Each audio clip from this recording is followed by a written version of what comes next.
Eden Hazard y el vacío después del sueño, cuando llegar a la cima fue el principio del final. A veces el problema no es perseguir un sueño, sino cumplirlo. Porque cuando alcanzas aquello que creíste que lo era todo, y aún así no te sientes completo, el golpe no es físico, es mental. Esta es la historia de un futbolista que llegó al club de sus sueños, pero perdió algo más importante en el camino: la confianza en sí mismo.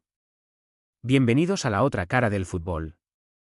Eden Hazard nunca fue el típico futbolista obsesivo. No vivía para el gimnasio ni para la disciplina extrema. Jugaba por instinto, por placer, por alegría. En el Chelsea, esa naturalidad lo convirtió en uno de los jugadores más desequilibrantes del mundo. Era libre, decisivo, amado. No necesitaba demostrar nada más. Pero había un sueño que lo acompañaba desde niño: jugar en el Real Madrid.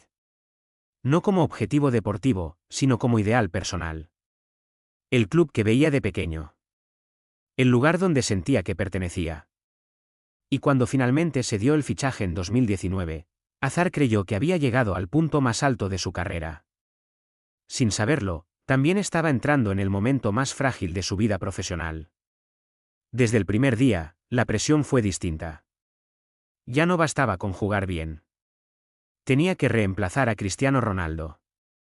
Tenía que ser líder. Tenía que justificar su precio. Tenía que rendir de inmediato.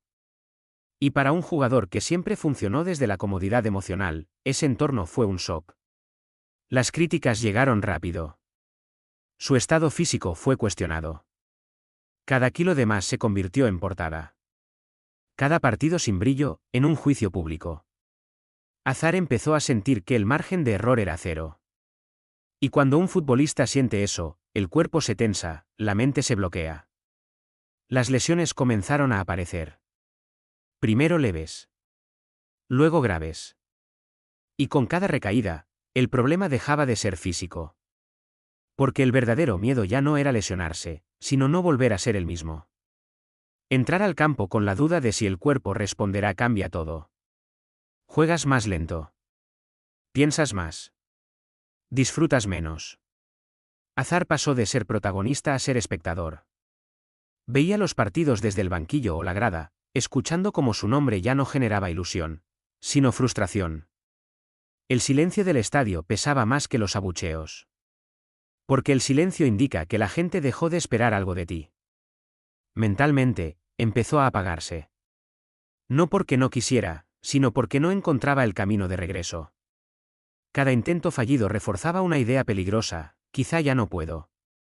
Y cuando esa frase se instala en la cabeza de un futbolista, es devastadora. Lo más duro fue sentirse culpable. Culpa por no rendir. Culpa por cobrar sin jugar. Culpa por no estar a la altura del sueño que él mismo había perseguido.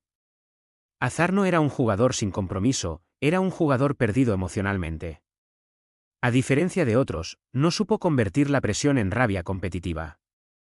La absorbió. Y eso lo fue consumiendo. En entrevistas posteriores, admitió que no vivía el fútbol con la misma pasión. Que entrenar le costaba. Que el deseo se había erosionado. En el Real Madrid, el tiempo no espera. Y mientras el club seguía adelante, Hazard se quedaba atrás. No por falta de talento, sino por desgaste mental. Porque cuando la confianza desaparece, el talento no encuentra dónde apoyarse. Finalmente, llegó la retirada silenciosa. Sin homenajes. Sin finales épicos. Un adiós que reflejaba exactamente su etapa final: discreta, apagada, incomprendida. Para muchos fue decepción. Para él, fue alivio. Hazard no fracasó por falta de calidad. Fracasó porque el entorno que lo hizo soñar no fue el mismo que necesitaba para rendir. Porque no todos los futbolistas están hechos para convivir con la presión constante de ser símbolo. La historia de Eden Hazard nos recuerda que cumplir un sueño no garantiza la felicidad. Que la mente también necesita sentirse segura para rendir. Y que en el fútbol profesional, perder la confianza puede ser más grave que cualquier lesión. Porque cuando dejas de creer en ti, el juego se termina antes de tiempo. Esto fue la otra cara del fútbol.